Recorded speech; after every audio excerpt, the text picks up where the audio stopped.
네, 반갑습니다. 저를 아는 분도 있을 것이고 제가 누구인지 모르는 사람도 있을 것입니다. 저는 현재 계명대학교에서 기독교학과와 또 연합신학대학원과 또 일반대학원에서 기독교 상담학을 가르치고 있습니다. 이 성동교회에서는 주보에 나와 있는 것처럼 기감 목사로 되어 있습니다.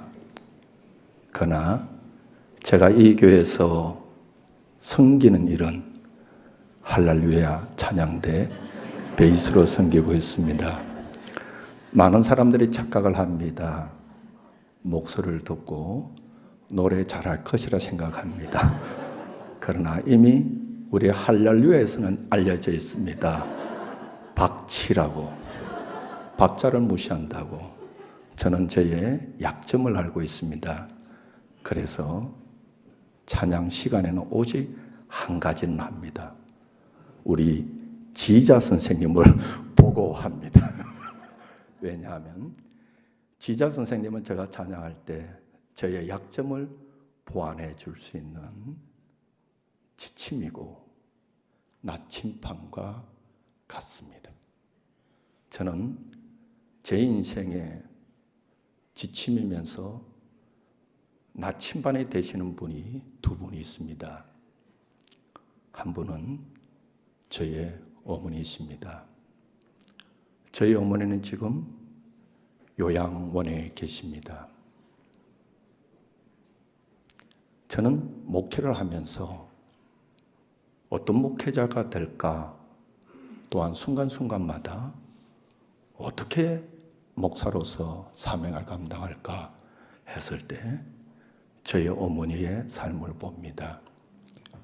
저희 어머니는 평생을 여전도사님으로 사셨습니다. 그 당시 어머니 시대의 여전도사님은 정말 생명 걸고 주님을 봉사했습니다. 이름도 빛도 없이 그래 살았습니다. 저에게 또 두 번째 삶의 나침판과 같은 분이 계십니다. 그분은 예수님이십니다. 저와 여러분이 삶이 다르고 환경이 다르지만은 우리의 삶에서 예수님이 우리의 지침이 될 겁니다. 여기 계시는 분 중에서 한번 자기 마음으로 자기를 생각해 보시기 바랍니다. 여러분, 현재 어려움이 없는 사람이 있습니까? 걱정이 없는 사람이 있습니까?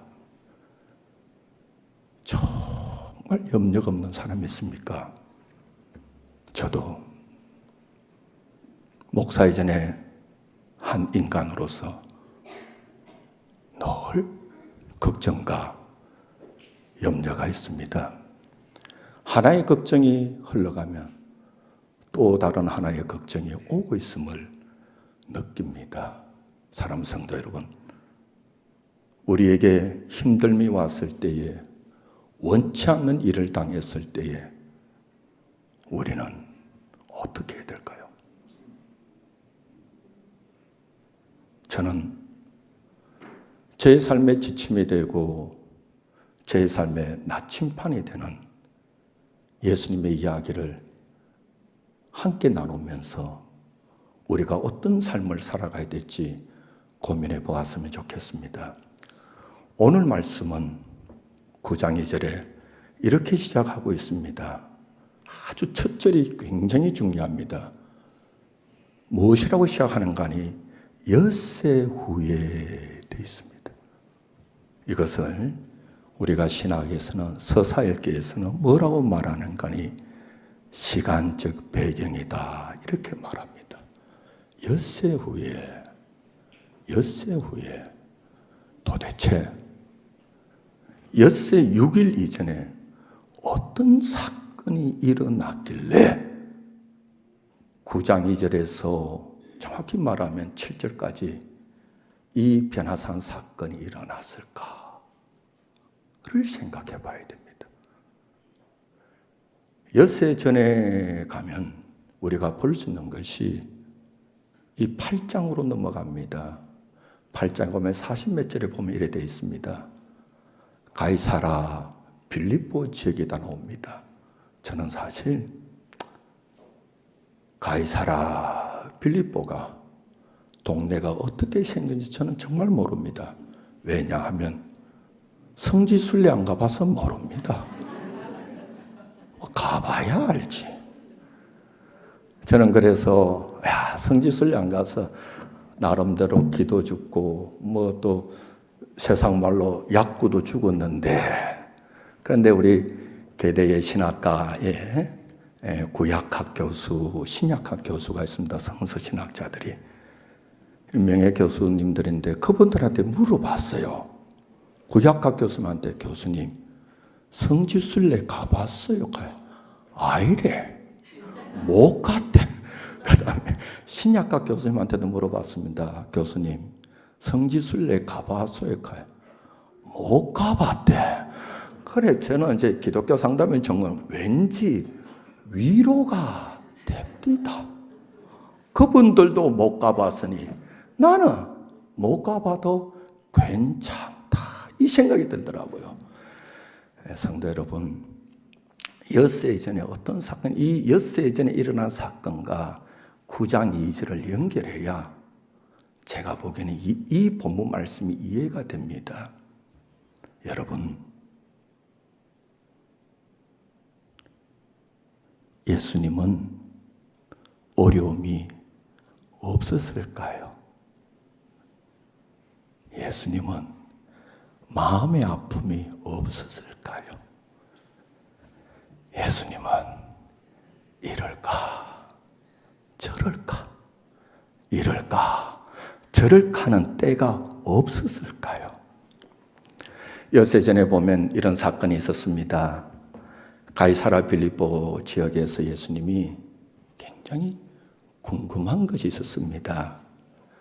2년하고도 한 10개월까지 2년하고도 10개월까지 예수님이 12제자를 데리고 다니면서 갈릴리 지역에 다니면서 복음을 전했어요. 그리고 기적을 행했어요. 그 예수님이 정말 궁금한 거예요. 사람들이 나를 누구라 할까?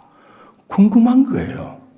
근데 예수님이 대놓고 사람들한테 사람들이요, 당신은 나를 누구라 하느냐 묻기가 좀 그렇잖아요.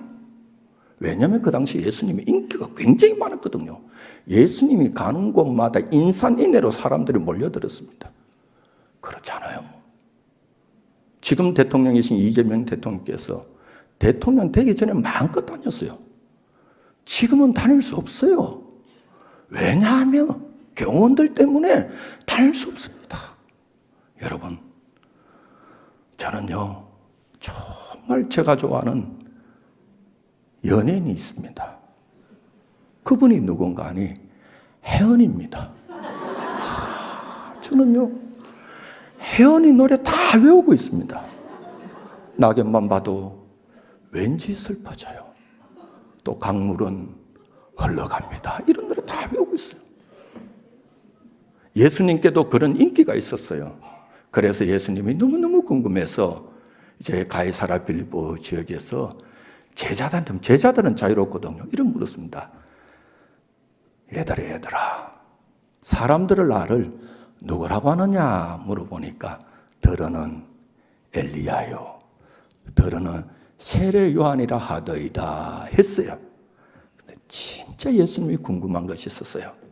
그게 뭐냐면 3년 동안 2년하고도 10개월 동안 함께 먹고 함께 자고 가르치고 했던 이 제자들이 나를 누구라고 하는지 너무너무 궁금한 거예요. 그래서 예수님께서 물었습니다. 그러면 12제자들아, 너희들은 나를 누구라고 생각하냐 하니 다 같이 고백해 봅시다. 시작. 이 말을 하는 거예요. 예수님으로서는요 이 말을 들으니까 스승으로서 울컥해요.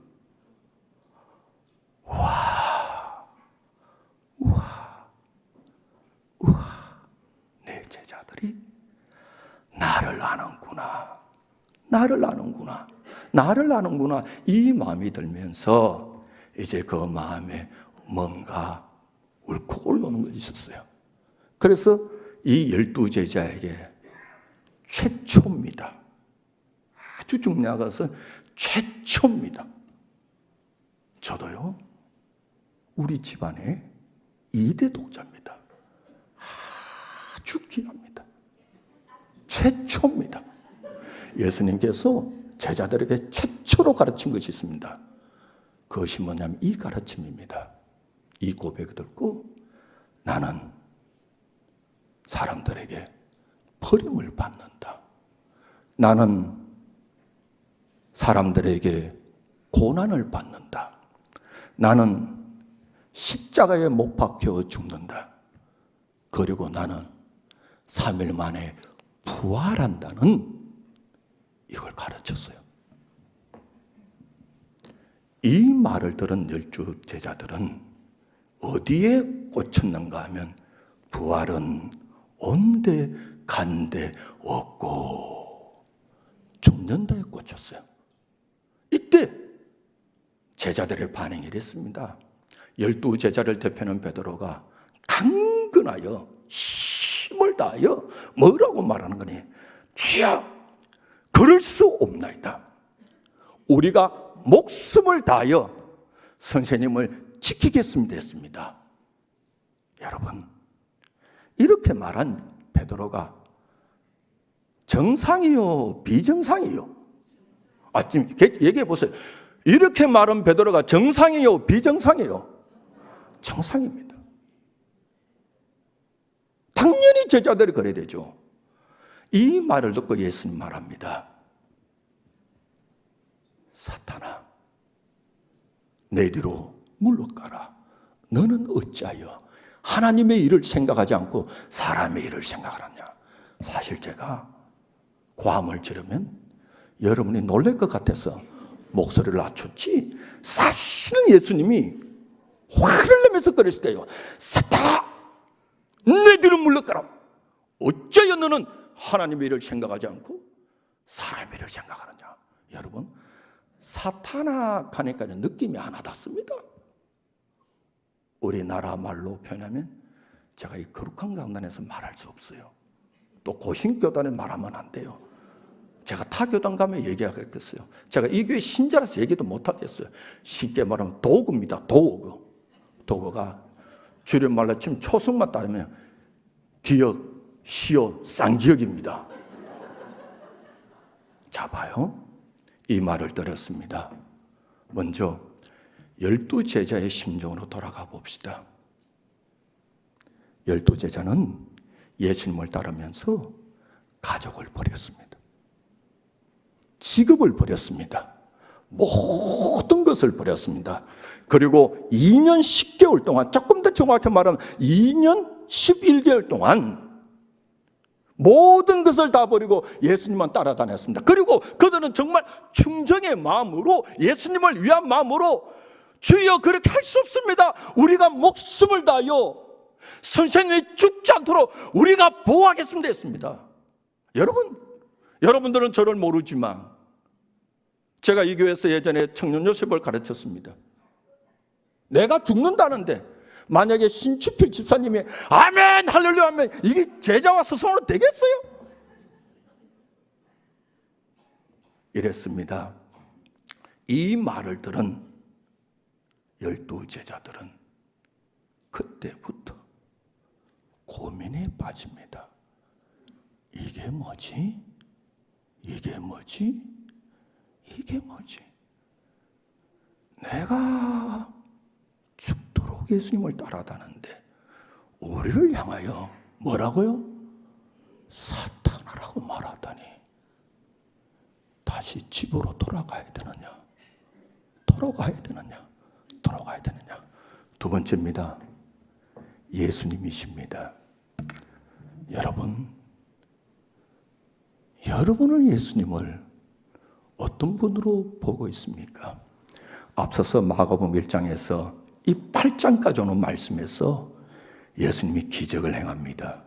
예수님의 병자를 고칩니다. 예수님의 말씀을 가르칩니다. 그러니까 수많은 사람들이 예수님의 가르침과 예수님의 기적을 보고 우와!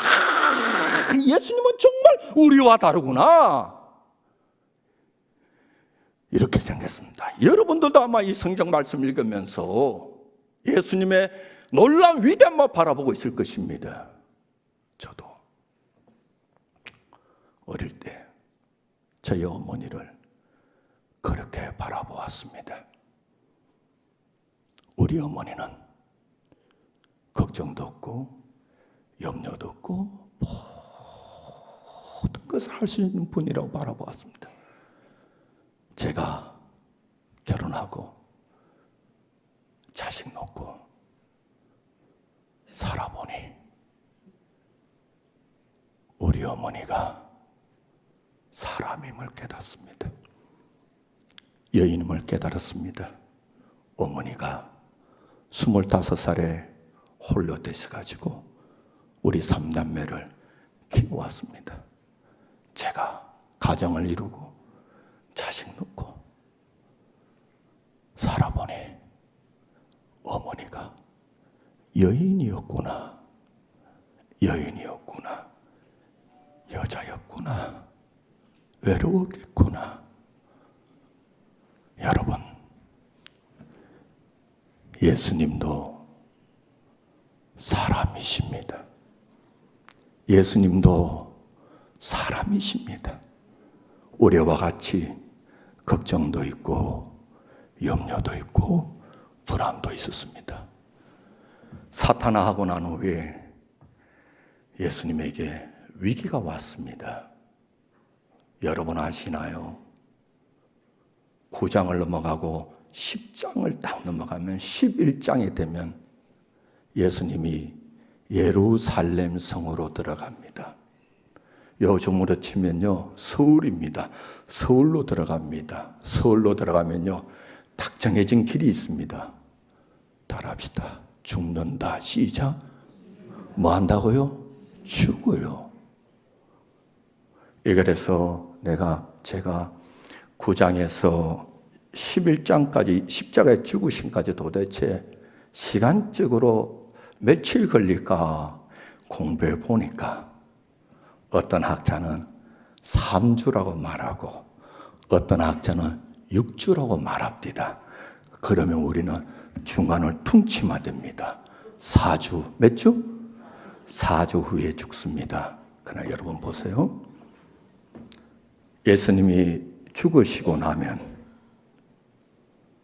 예수님이 가르치신 말씀을 가르칠 수 있는 사람은 12 제자밖에 없습니다. 예수님이 행하신 기적들을 보고 증거할 사람은 12 제자밖에 없습니다. 그래서 사랑전에 들어가 보면 사랑전에서 예수께서 그리스도시요 예수께서 죽으시고 부활하셨다는 증인이 되는 모든 사람들이 예수님의 12 제자였습니다. 만약에 12 제자들이 도망가고 나면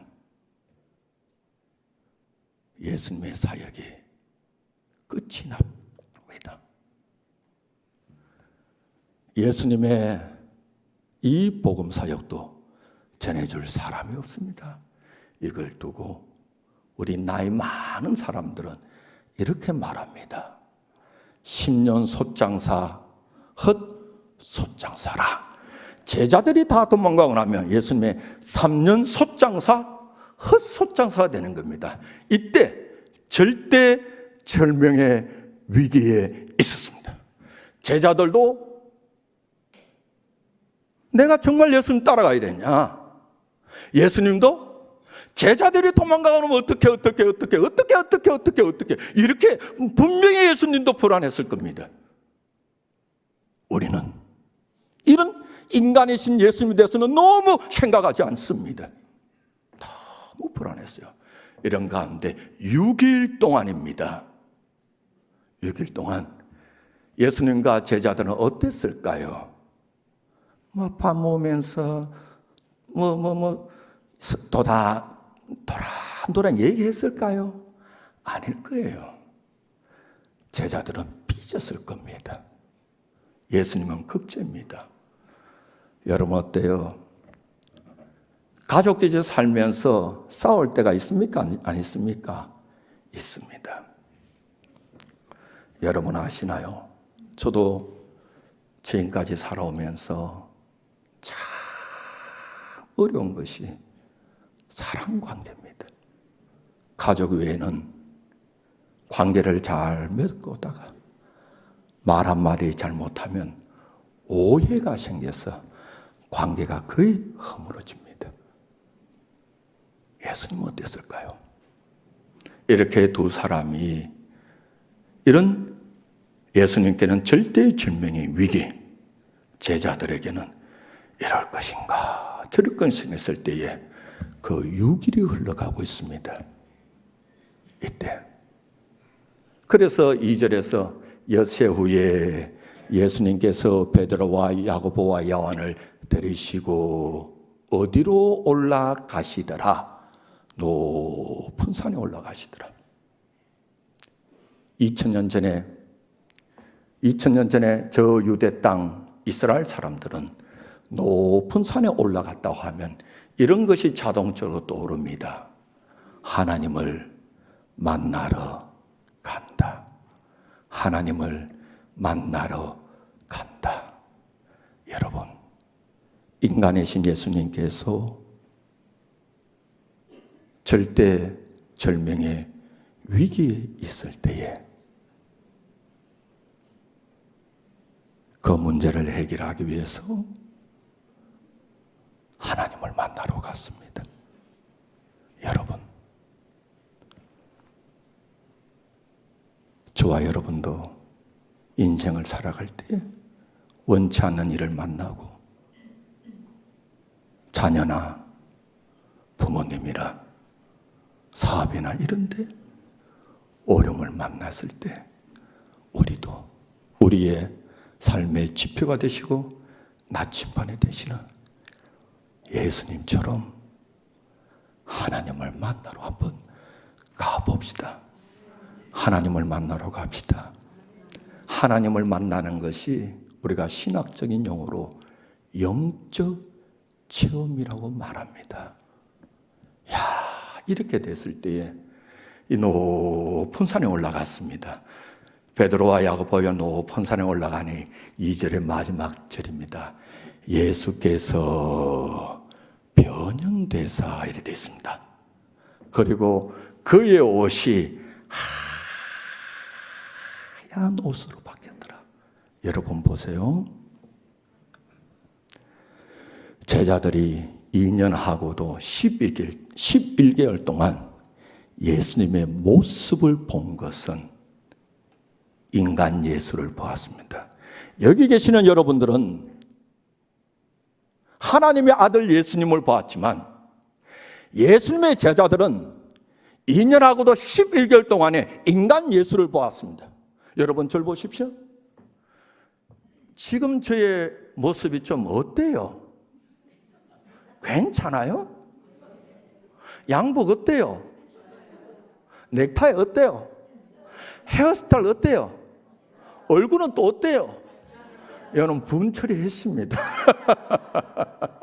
그러나 여러분들이 저희 집에 온다면 파자마 입고 있는 박민수를 볼 겁니다. 작업복을 입고 있는 박민수 볼 겁니다.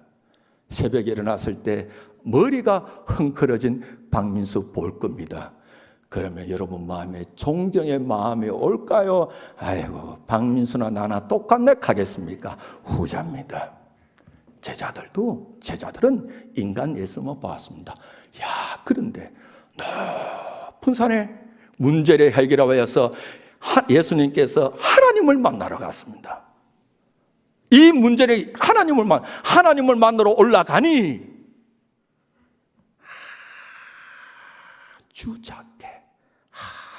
아주 작게 하나님께서 예수님의 베일을 조금 벗겨줍니다.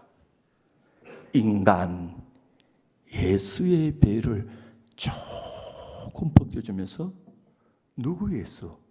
하나님의 아들 예수의 베일로 싹 바꿔줍니다. 여러분, 저는 이 예배에 참석하고 모든 친구들 하나님을 만났으면 좋겠습니다. 영적 체험을 했으면 좋겠습니다. 그래서 베일이 벗겨지신 그 거룩한 예수님을 만났으면 좋겠습니다. 자, 여기서 더 중요한 게 있습니다. 7절에 가보면 이렇게 되어 있습니다. 구름이 오면서 하늘에서 소리가 들립니다. 이는 내 사랑하는 아들이요 내 기뻐하는 자니라. 너희는 그의 말을 들어라.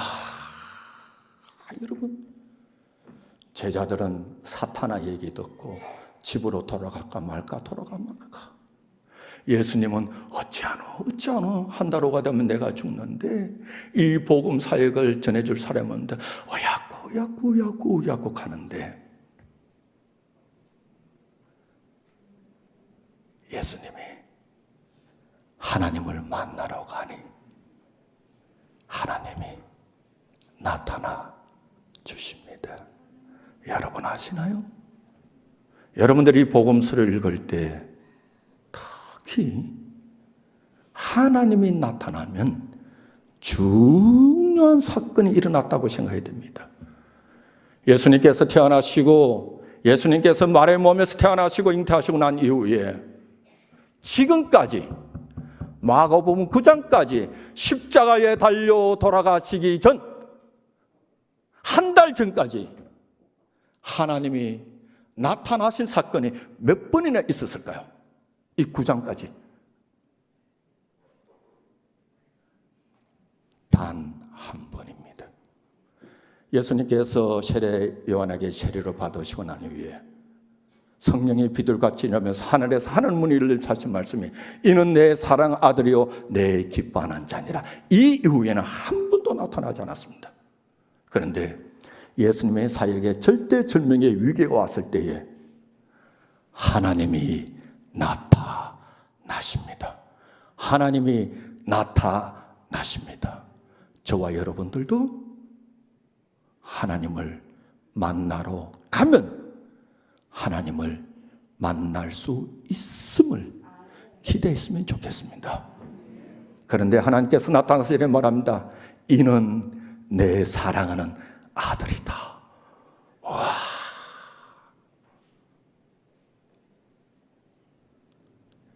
제자들은 들은 적이 없습니다. 이는 내 사랑하는 아들이다. 제가 질문 드리겠습니다. 여러분은 예수님이 하나님의 아들이심을 믿으십니까? 다시 묻습니다. 여러분은 예수님이 하나님의 아들이심을 믿으십니까? 여러분은 무엇을 근거로 하나님이 예수님의 아들이심을 믿으십니까? 기적을 보고 믿습니까? 습관적으로 고백합니까?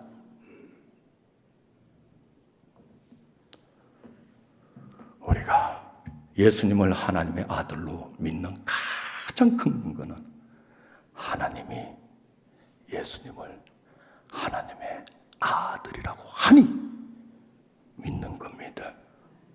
여러분, 저는 여러분들도 우리가 예수님을 하나님의 아들로 믿는 이 고백이 우리의 근거가 하나님의 정언의 말씀에 있기를 소망해 봅니다. 두 번째입니다.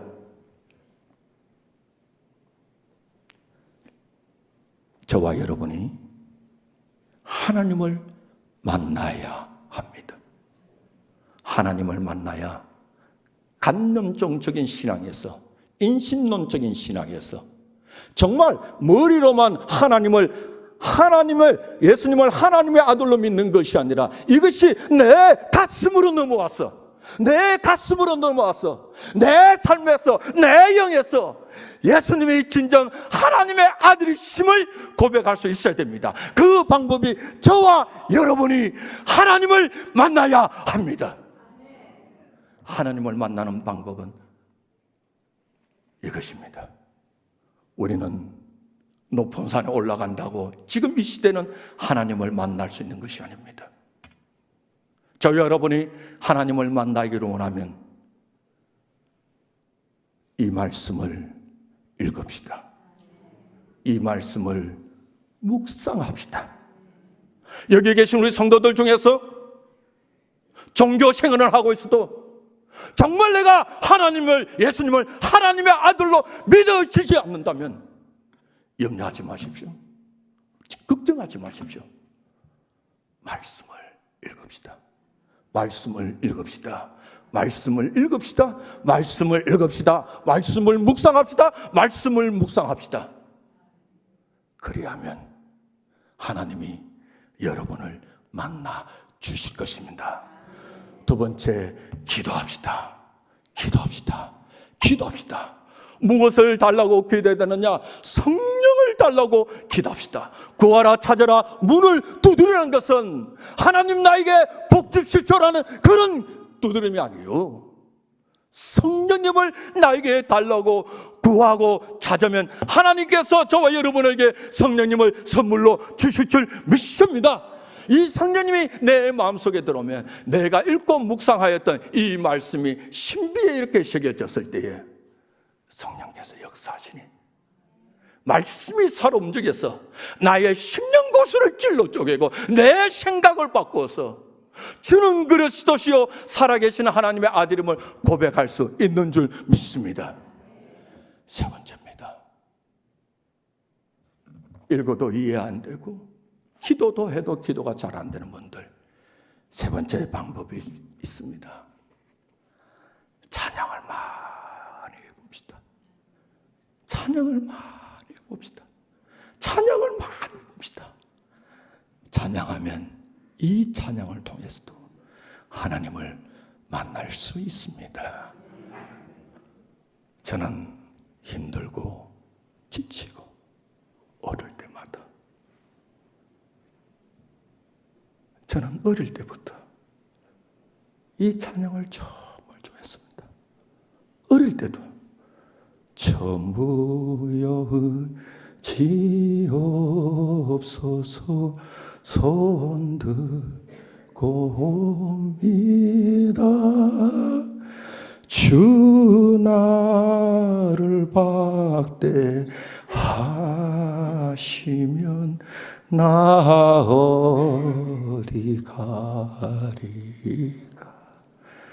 우리 같이 이 교회에서 신앙생활하는 여러분, 삶에 지치고 삶의 수많은 문제가 널리 앞에 있더라도 예수님처럼 하나님 만나러 갑시다. 예수님을 만나 주신 하나님이 저와 여러분을 만나 주실 겁니다. 그리고 그의 말을 들어라 했을 때 제자들은요, 이 그의 말을 들으라는 것은 이 성경 말씀을 다 들으라는 그런 뜻이 아니고 앞에 있는 말씀, 나는 버림받는다, 나는 고난받는다, 나는 죽는다, 나는 부활한다, 이거 이해되지 않아도 그때부터 제자들은요 이해 못했어요. 묵묵히 하나님이 그의 말을 들으랬으니까 따라갑니다.